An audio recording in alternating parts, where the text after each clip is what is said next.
Students, in our last class we had seen what linear combination and span means. We will try to understand span a bit more better and then proceed on to other topics, right? So let's try to solve a problem. Determine whether 1 minus 1 3 1 0 1 minus 1 2 minus 5 span R3 or not, that is three-dimensional coordinate space. We have to determine whether these three vectors span R3 or not. Like we have said, the criteria for a set of vectors to span a linear vector space is all the vectors of the given vector space should be a linear combination of the given vectors, right? So any vector of the three-dimensional coordinate space can be written in the general form like this, right? So we have to prove that all the vectors can be expressed as a linear combination of the given vectors, right?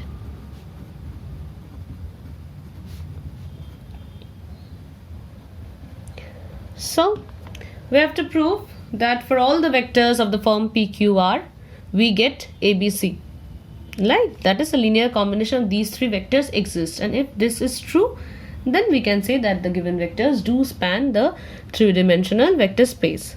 So from here we can get our required equations, that is A plus B minus a C is equal to P minus A plus 2C is equal to Q, right? And 3A plus B minus 5C is equal to R, right? Though it's a problem, but please try to look over here. This equation can be beautifully represented by a matrix equation like this, right? 2 3 1 minus 5 ABC is equal to PQR. We will come to this condition, we will generalize this. That means what I want to say is for any vectors to form the spanning set, we need to, this thing needs to exist. That means ABC needs to exist. We'll come to this, okay? Just keep this in mind. That is, we can express the condition as a matrix equation. We will come to this. Anyway, so all we need to do is solve these three equations. We will obviously go for Gauss elimination method. If we get consistent solution, we will say these do span the set, and if we get inconsistent solution, we will say that they do not form the spanning set, right? So like before, please perform Gauss elimination 3 1 minus 5 and PQR. So like I have told you, we want to make the upper triangular matrix, so we will try to make these elements 0. So we will transform R2 by R2 plus R1, and will transform R3 by R3 minus 3R1, right? So we get 1 1 minus 1 and a P, 0 1 1 and a P plus Q, 0 minus 2 and a R minus 3P, right? Now we are left out only with this term, so we have to get rid of that. So we will replace R3 by R3 minus 2R2, right? So if we do that, we get our required matrix 1 1 minus 1 and a P, 0 1 1 and a P plus Q, and 0 0 0 and R minus 3P minus, sorry, over here it is not minus, over here it will be plus, right? Over here it will be plus to make it 0. We want to make this term 0, so we have to plus a 2R2, right? So it becomes plus 2P plus 2Q, right? If we look over here, again we get inconsistent solution, right? Because this entire row is 0, and because of that we can conclude that this, since it is giving inconsistent solution, since it is giving inconsistent solution, they do not span R3, right? Okay. Now what I want to where I want to draw your attention is, if you look at this equation, what do you find? We find a matrix. From this we can say that we can prove whether it's a spanning set or not if this exists, and it's nothing but a matrix equation. Say mx equal to v, where m is equal to 1 1 minus 1 minus 1 0 2 3 1 minus 5. And if you look at this matrix, you will see that each column is nothing but the given vectors, right? That means if you write the given vectors as column matrices, 1 minus 1 3 1 0 1, and if you write this as minus 1 2 5, and if we form a matrix which comprises of those vectors as columns, and X is nothing but the coefficient matrix, that is A, B, C, right? And V is the matrix P, Q, R. And if this equation, and if on solving this equation X exists, we can say that the given vectors do form a spanning set. What I mean to say is, there is an inherent connection between matrices and linear vector spaces. So all you need to do is solve this matrix equation, and just we have to see if X exists or not. So you can solve it either by this method, or since Gauss elimination method is much more easier, we are using that technique. But even on solving the matrix equation, if you can prove X exists, then you can say that a vector X exists, then we can say that they do form the spanning set, right? Okay. Now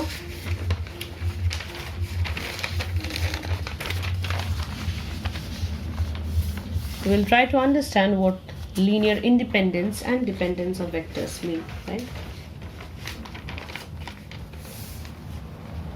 These are all important concepts to develop the true structure of a linear vector space. So now we want to understand linear independence and linear dependence.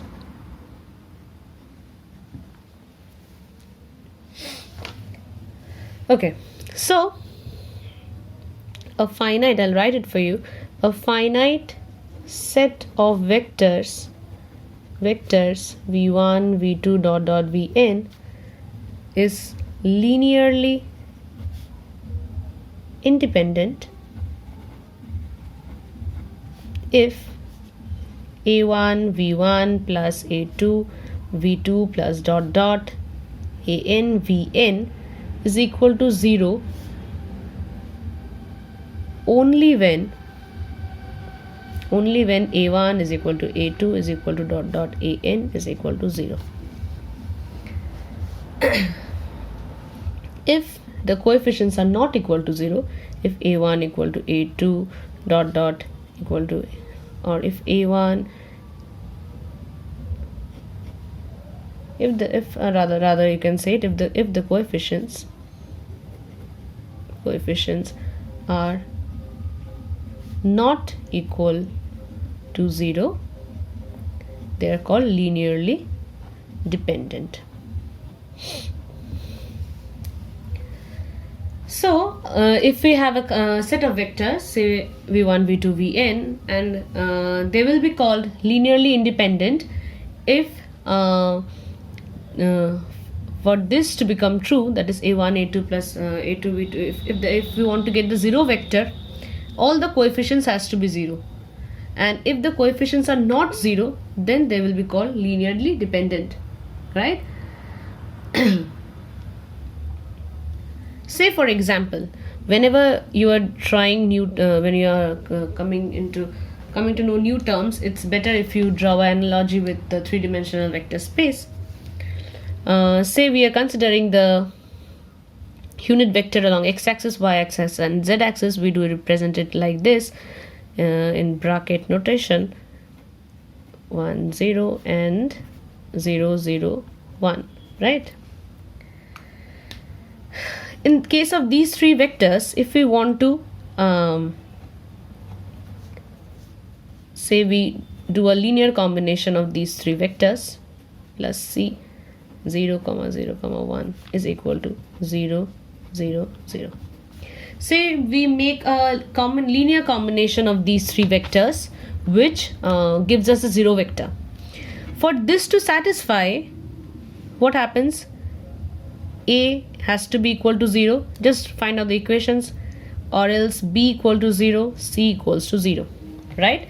That means these three vectors, when combined, all linear combination of these two vectors will only give us a zero vector if the coefficients are 0.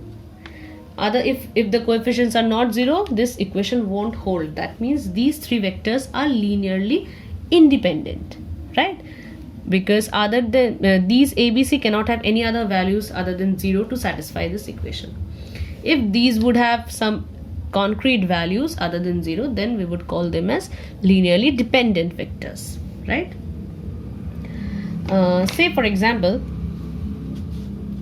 question: determine whether the vectors 1 1 0 0 to 1 in the three-dimensional vector space are linearly dependent or not. Yeah, they're linearly dependent or independent. Just prove whether they're dependent or not. So what we have to do is we have to do a linear combination of these two vectors, and such that they give us a zero vector. And now we have to find the values of a and b. If a equal to b equal to 0, if this comes, then we will say they are linearly independent. But if a and b has any other value other than 0, we will call it dependent, right? Understood? Understandable, I guess. So now just find out the equations. That is, a is equal to 0, then a plus 2b is equal to 0, and b is equal to 0, right? So all these three equations will only hold if a equal to b equal to 0, right? That means these two vectors are linearly independent. Okay, we are going to discuss a very important concept, that is basis.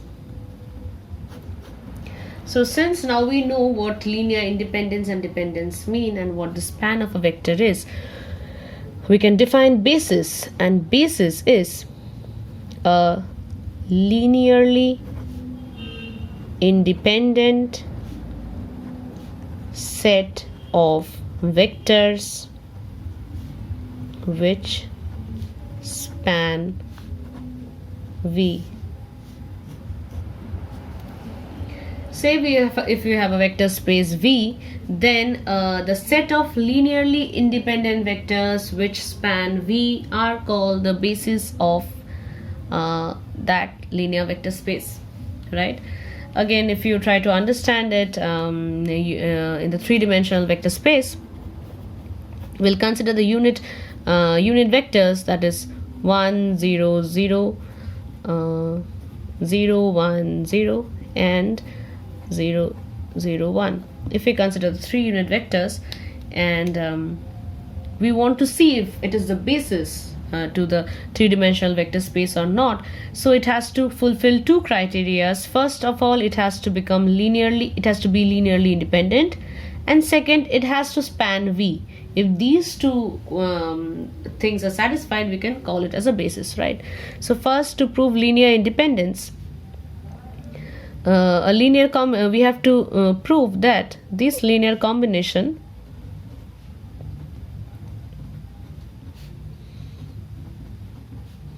is only possible when a, b, c equal to 0, and it is very evident this is only possible when a equal to b equal to c equal to 0. That means these three vectors are linearly independent,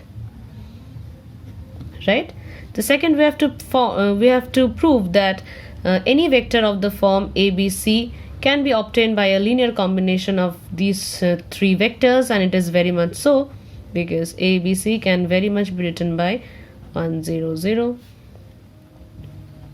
1 0 0 0 1, right?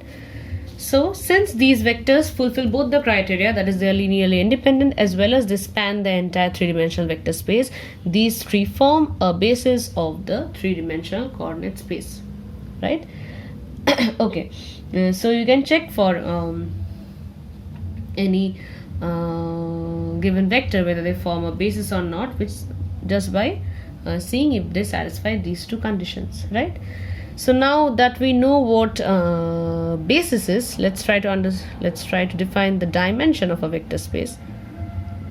Dimension of a vector space. If V is a vector space, if let V be a vector space, the number of elements in any basis of V is called the dimension of V and is denoted by dimension V. Okay, so like you can see, in case of three-dimensional vector spaces, we have three elements over here in the basis. That means the dimension is three-dimension. From the number of elements in the basis, we can conclude what the dimension of the vector space is. The number of elements which is constant, the number of elements in the basis which is constant for a vector space, gives you the value of the dimension of the vector space, right?